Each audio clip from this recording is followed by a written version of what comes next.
Welcome to episode 2 of season 2 of Brain Health Matters, a podcast dedicated to helping you connect with the people and resources that will help you improve your memory, boost your brain, and reduce the risk of developing dementia.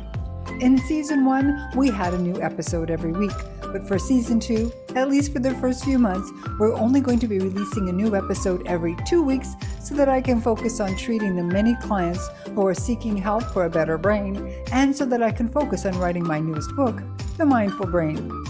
So be sure to subscribe to Brain Health Matters on YouTube or your favorite podcast service so you'll get notifications when each episode is released. Because every time we share important information that could change your life or the life of a loved one. And this week, can a simple game of catch help us to improve our brain function? You'll find out in just a moment. Brain Health Matters is brought to you by Don't Let the Memories Fade. Learn many enjoyable ways to enhance body, mind, and spirit with simple lifestyle changes that will help you improve your memory and your mind. You can create a healthier, more vibrant future with Don't Let the Memories Fade. Available in ebook and paperback on Amazon everywhere. Hello there, and welcome to Brain Health Matters. I'm your host, Kate Kunkel, and this week I'm joined by Trent McEntire. For more than 2 decades, Trent has been helping people gain their mobility and quality of life, a story he can very well relate to. Born with a mild form of cerebral palsy, Trent experienced pain and stiffness every day from the time he was a child. The methods he discovered to repair his own body also became the foundation for what has become his life's work. Today, Trent joins us to share the connections between our brains and what and how we see. Welcome, Trent. Hi, thank you so much, Kate. I'm so excited to have you here. You have got quite a story, and I'd like to start with that. How on earth did you get involved in all of this? Right, it is quite a story. Like you said, I was born with a mild form of cerebral palsy, and that's something that I didn't know growing up. I just thought the way I felt was normal and everybody felt this way, and it wasn't anything to be sort of like alarmed about, but it didn't feel good. I just didn't know that there was anything that was causing my sensations and feelings and what was going on. And I was always athletic as a kid. I played basketball, and even as I got older. And as it would turn out, I got into taking a dance class. And taking dance classes made me feel so much better because there's so much stretching and strengthening involved that all of the limitations and tightness from being born with a head injury, being born with cerebral palsy, it was like an antidote for that. It helped me so much. And now I was athletic, and so I kind of excelled at being able to dance. And I went to college and had a scholarship to go to a dance program, and it was awesome. And it was like my way out of my small town. It was like I can go do something with my life. And unusual to come from a dairy farm and then go on to college to become a professional dancer. But that was my path, and I pursued it. And it wasn't too long into being in the program that I woke up and I could barely walk in the morning. I had just so much pain and inflammation from the knees down that I just was like, this could be like ending. I don't even know that this is something that I can get over. It was pretty huge. And that really was the very start of developing what has now been 25 years of helping people overcome their own limitations. Because I went home and I was like, complaining to my mom over Christmas break that I don't know what's going on. Like, it hurts so much from the knees down, I can barely walk. And why there? And I don't get the tightness and the pain. And she's like, well, Trent, that's because you were born with cerebral palsy. And so at 19 was the first time that I had been given any reason as to why I felt the way I did. But also, she started to kind of unpack why it would be from the knees down. She's like, well, when you were 3, the doctors put casts on your legs to force your heels to the ground because your Achilles tendon was so short that you couldn't walk with your heels on the ground. You had no range of motion in your ankles. So you had no memory of that? No memory until she said, do you remember when they cast your legs? And I was like, oh, I had this flash memory of being little, having casts on my legs, and my brother putting garbage bags on them and throwing me in a snowbank, because that would be the funny thing for an older brother to do. Yay, older brothers, huh? Yeah, right. But that was my only memory of that. And there was no surgery. There was no other invasive procedure. There's no physical therapy. It was just cast on, then they were off and on with my life. And for the most part, it was fine until I really challenged myself athletically to really push to discover I really had a lot of limitations. And so being a college student and being on scholarship and paying for my own college on top of that, I didn't have the resources to hire professionals to take a look at what's going on and try to help me. So I relied on the dance program and the kinesiology and the anatomy and the movement therapies and all the stuff that I was learning in the program to rehab my own injury. So I was my first client. I rehabbed my injury successfully, went on to dance professionally, and started to use it with other people. That was the launch pad of everything. So this realization that you had these limitations that weren't really limiting you except at the end there, because you Right. overcame them all in a very dramatic way, it seems, with Yeah. dance. Um, when you say helping other people, was that other people who were in your dance program, or how did you start working with people? Yeah, it did start in the dance program because I was when I was a little bit older in the program, the kinesiology professor and the dance conditioning professor had me assisting her courses. And so part of being a TA for the class was taking on half of the students as my clients and working with them. And so it was great practice. But still at that point, I didn't know what I knew. I didn't know what I had discovered. I just fixed my body and was on my way and, kind of applying everything I'd learned, but I didn't have any intention of building a program or having a certification or, anything that somebody else might use. I was just kind of naturally using what I'd used on myself. Sure. So now there came a point when you did realize that there was something more, and it had something to do with a trade show or something where you were seeing something Yeah. differently. Yeah. Well, I failed the first grade, and that was something that I wouldn't share until I was in my 40s because it was embarrassing to think of like you failed the first grade. Who fails first grade? Well, I moved schools and my reading was behind. And so that was the first time there was any indication that reading was a problem for me. And by the time I was in third grade, the solution for reading problems was to give you more reading. So that's what my teacher did. Oh, you have a hard time with reading? Here's more reading to do. But it wasn't actually like comprehending the words or identifying letters or putting things together. It was that literally I discovered at this trade show that I'll tell you about that my eyes didn't work together.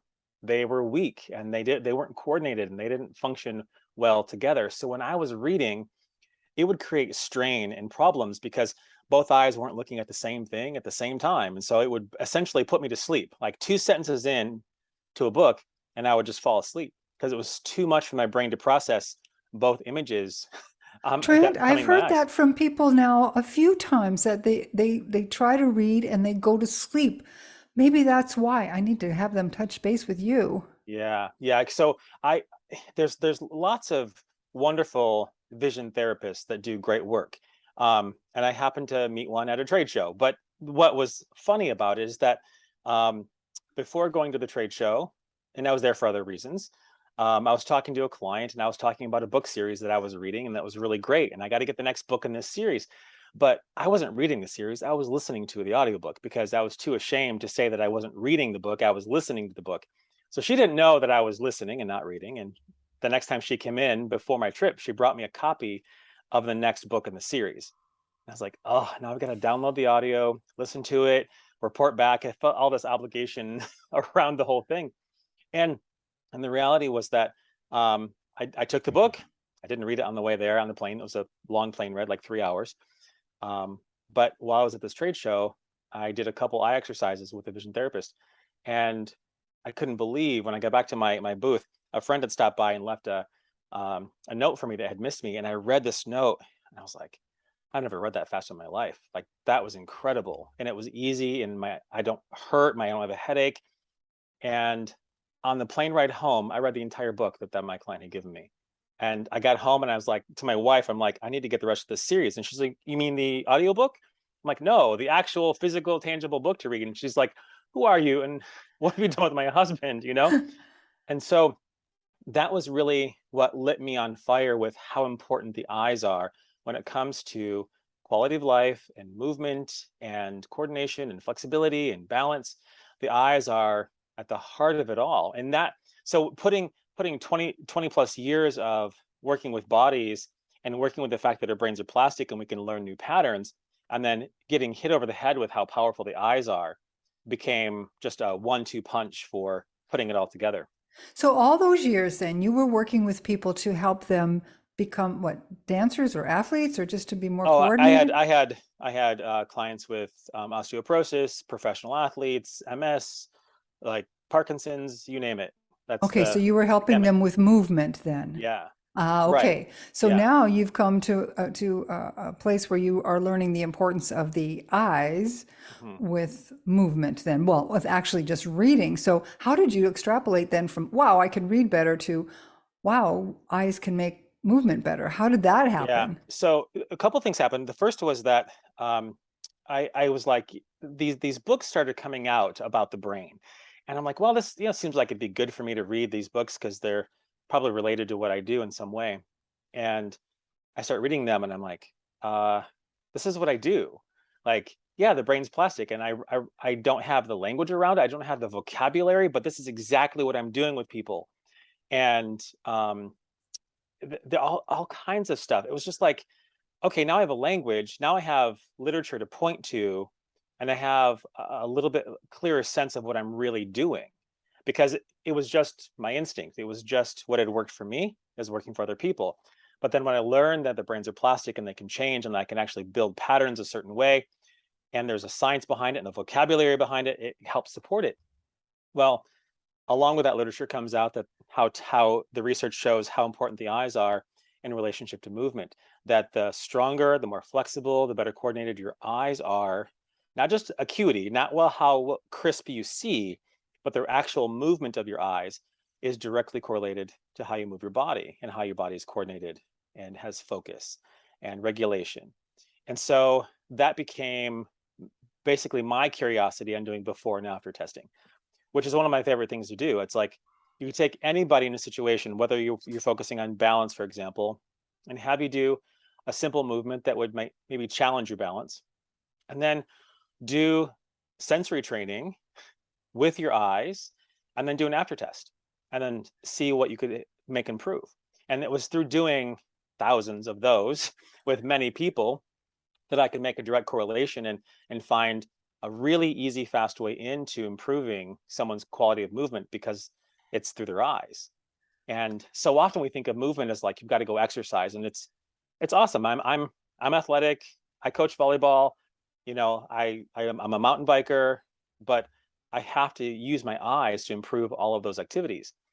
And in fact, I just ran a before and after test on myself, because I do mountain bike 2 to 3 times a week. And this week we did 2 rides. I did a 14-mile ride and I did a 6-mile ride. The 14-mile ride was really for the endurance of the 14 miles. And I really focused on my joint mobility and muscle warmth and mechanics in my body before I rode. And it was a fine ride.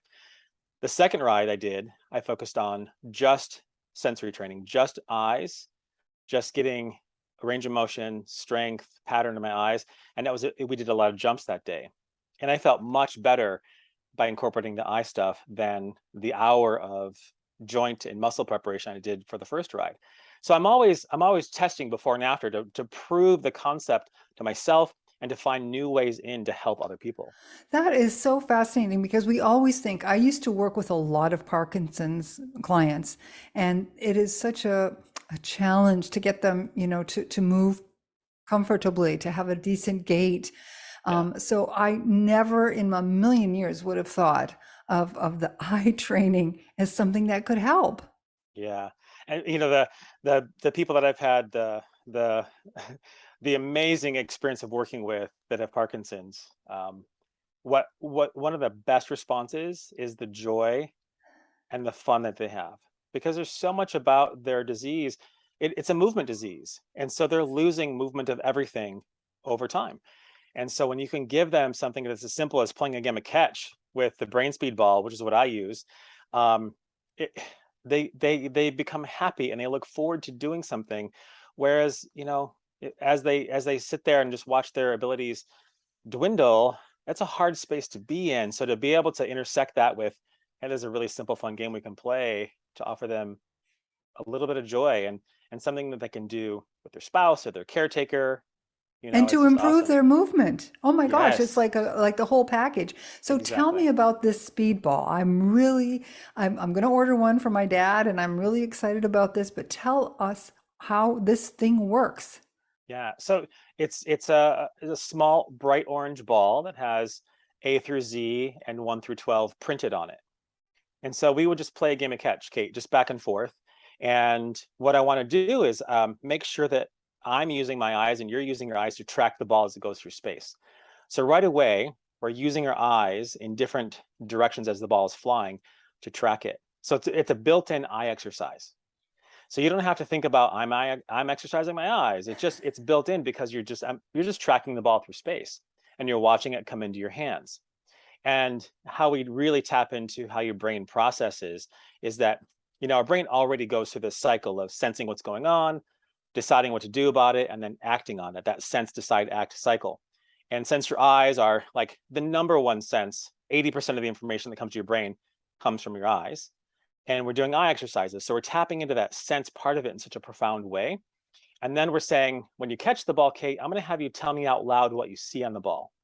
So you're tracking it through the air, you catch it, you see the letter P, and then you say P out loud. So you do the tracking, and then you have the sense, decide, act cycle happening over and over and over again.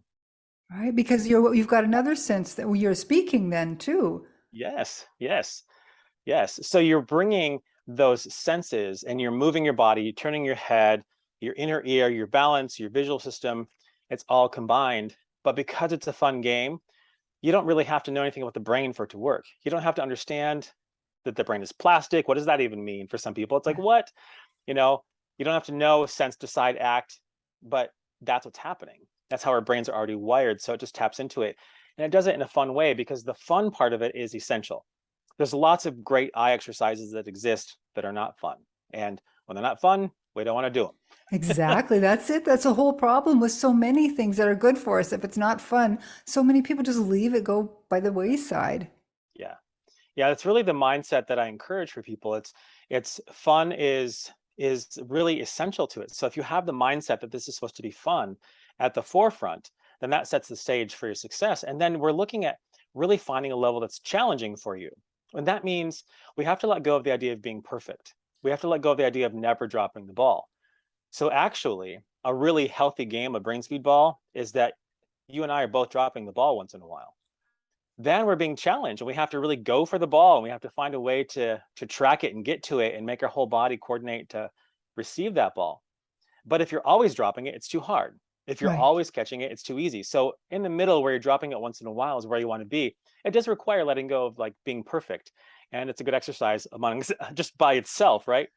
But then also we want to challenge, we want to encourage creativity. We want to make sure that you're playing new and creative games that you come up with on your own. Because ultimately, the game works because you're tracking and you're going through the brain cycle. So you can come up with any game you want against the wall on one foot with a partner, with your grandkids in a group, preschool group, senior living home. You can get really creative as long as you're tapping into those senses, it works. So, because my focus of interest is people with dementia. Yeah. So I'm trying to imagine how we could help people with dementia or even early cognitive decline. What could we do with this ball to help, or what would about this ball help with that? Yeah, I'll tell a story. It's a more extreme example because there's all stages of dementia, of course. So this is a client that I had for about 15 years. So I knew him when there was no dementia. And then I was with him at the end of life care when he's in hospice. And he played brain speed ball right up till the final days of his passing. And it's such an honor to have been with him and still to be able to drop the ball, kind of drop it in his lap, have him kind of grab it with one arm and try to get it back to me. For him, it was like mood regulation. It would calm him down. He would be easier to work with for the caretakers around him and more compliant with changing sheets and clothes and whatever food situation that was going on. And earlier on, when it wasn't as severe for him, he'd have some crabby days where yelling at me was like at the top of his list, and he would yell things. It's like, doesn't make any sense. It's not really personal, but he's frustrated. And so that's when I pull out the brain speed ball, and within 10 seconds, he's laughing and he's challenging me to try to get me to drop the ball. It just is a total mood shift. So I would say at the essential level, it's helping with quality of life. It's helping with movement. It's helping with regulation and focus. But really, it's like finding the place that it can help the person that you care about with dementia. It might surprise you. I was surprised. I never had the opportunity to work with somebody like that at the end of their life. Certainly into their 80s and 90s, but not in the last week of their life. To be there and to be with his wife watching and caretakers watching, just see him engaged, and then making it easier for them to work with him afterwards, which is then easier for him Well, because he's of not as course. frustrated. He feels better in his body. So yeah, it's pretty magical to be part of that. Wow, that's wow. Yeah, Quite a I know. story. It's amazing. So that gives me a lot of hope then, because I work with so many people who come to me a little bit too late for us to do much in the terms of reversal, because dementia can be reversed, but it's a big job, and it takes a lot of dedication on the part of the client, who may or may not understand what that means, and also the family. But to at least give them some joy. My mom passed away with dementia, Trent, with dementia, but of cancer. So there was a lot of pain. There was a lot of inability to express even that she was in pain. There was so much going on. I sure wish I would have known about this then, because I can only imagine that she would have had a little bit more joy um, I would during that imagine. process. And I'll say, before the side effects become severe, there's some things you can do early on. And so I'll just share with you, like, some of my favorite games are word association games. So when you catch the ball, instead of saying the letter, you would name a word that starts with that letter. Ah, And so then you could really make it really challenging and say, okay, let's do geography. So when you catch it, that letter has to be the name of a place in the world. Then you really have to like dive in and find an answer. Or a math game where you're just doing simple addition. You catch the one, and then the next one you catch is a seven, but instead of saying seven, you'd say eight because you added them together. And you could add up until you get to 100 and then subtract back to zero. And it's a way to stay engaged and get other parts of the brain and that cognitive piece involved and really powerful, but also simple and fun ways, because it's okay if you make a mistake. You're like, I don't know. What is yeah. 7 + 9? I haven't done that in a while, and just trying to make that connection makes all those neurons. Yeah, firing, absolutely. I can imagine this would be awesome for children who might not be so communicative. Maybe children with, like somewhere on the autism spectrum, where they could then it's not a pressure, it's just fun. Yeah, I've got to tell you a story about a young lady that I worked with. She was 14, and her mom would say that she had Asperger's. That would be her description of her situation. Um, and she's like, I'd love for you to work with her. And I was at a trade show presenting, and she's like, can I bring her by your booth and have you work with her? I'm like, yeah, that'd be so much fun. I said, but I don't want to make it about like her label or condition. Let's make it about something she loves. She's like, well, she loves to dance. I'm like, well, happens to be right up my alley, so I think we can do something with that. So she brought her by, and I said, when you're in dance class, what's something that your ballet teacher is just like always kind of harping on you about? And she's like, oh, my head's always down and my jumps aren't high enough. I'm like, okay, so I'm not going to teach you anything about dance. I'm not going to tell you to jump higher or to give you technique, but I want you just to do some ballet jumps across the floor. So I had her in this big ballroom doing leaps across the floor. And I said, okay, so that's your before. So you see what it felt like for yourself, and I see what it looks like from my perspective. And I have that professional eye, so I feel like I have something to offer you here. And she's very mature, and she's like, okay, I'm on board. So we played about 5 minutes of brain speed ball. I said, okay, I just want you to just try the same thing over again. And she jumped across the room higher, her head was up, and she's like, what'd you do? What just happened? She's like, that feels better. Like, I noticed that is dramatically better. I'm like, it's pretty cool, huh? And she's like, yeah, that's really cool. So we just kept playing with some before and afters and making it about activities that she loved versus, oh, you have this problem, you have this label, you're Asperger's, you're autistic, all the stuff that can happen. And so went on with my day. She went on with, hers. And after the conference was over, I got home and I got a message from her mom. And she said, I just want to tell you, because this is what happened. What you don't know is that the day before I brought her to you, we were outside, and this conference happened to be in Las Vegas. So it's overstimulation for the average bear. And if sensory, input is overwhelming for you at all, it's a hard place to be. And she said she wanted to go out in the strip. So we went out, and she was crossing the road and was so overwhelmed. She was kind of like fell to a heap and was done and had to be kind of carried out of the road and carried back home.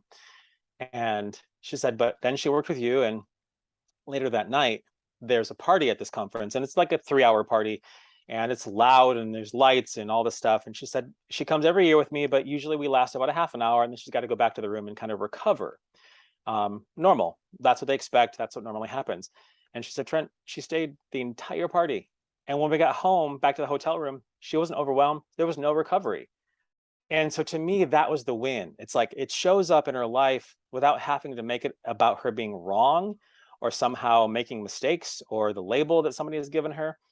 I happen to have the luxury of not being given the label of having cerebral palsy. Right. It's a gift. At first, I didn't think it was a gift. At first, I was mad. But in hindsight, it was a gift. So for this young lady and for anybody that I work with, I really try to respect the fact that, they have goals and aspirations first. And if you can help them with those, it has always touched the hardest thing in their life, the most overwhelming piece, or whatever else is going on in their life. So that was so inspiring for me, because certainly she had great response, but to hear the whole story that I didn't know about it was powerful. I love that. So there are so many things, so many people who could be helped by this very simple, fun thing. Yeah. And it's not going to take you a PhD to figure it out. No, it's 5 minutes a day. It's real simple. Yeah. That's what I love, because as a coach, I know that a lot of people just give up on so many things because it just becomes too much. Even though I try to break it down into little bite-sized pieces for them, often it can just feel like too much. But something that would be fun would be a lot easier to integrate. I'm so excited to learn this, Trent, and I know that our listeners are going to be very appreciative. How can people get a hold of one of these things? So I'd invite you to go to fireupyourbrain.com, and you can read all about the program and watch stories and videos of people that have used it, and some stories that I haven't shared. We have some wonderful videos of success stories that people have been generous enough to record and share. So fireupyourbrain.com. Trent McEntire, thank you so much for sharing your story, your personal story, quite a journey you've had yourself, and that you've used that to help so many. Thank you very much. My pleasure. Thanks for having me, Kate. Be sure to subscribe to Brain Health Matters on YouTube or your favorite podcast service to ensure that you get all of the latest episodes as they're released, because every time we share important information that could change your life or the life of a loved one. Brain Health Matters is brought to you by the Musical Brain, Book 3 in the Healthy Brain series. Enjoy the fun and easy practices in this book to improve your memory, sharpen focus, and master your mind with the healing power of music. Available on Amazon everywhere.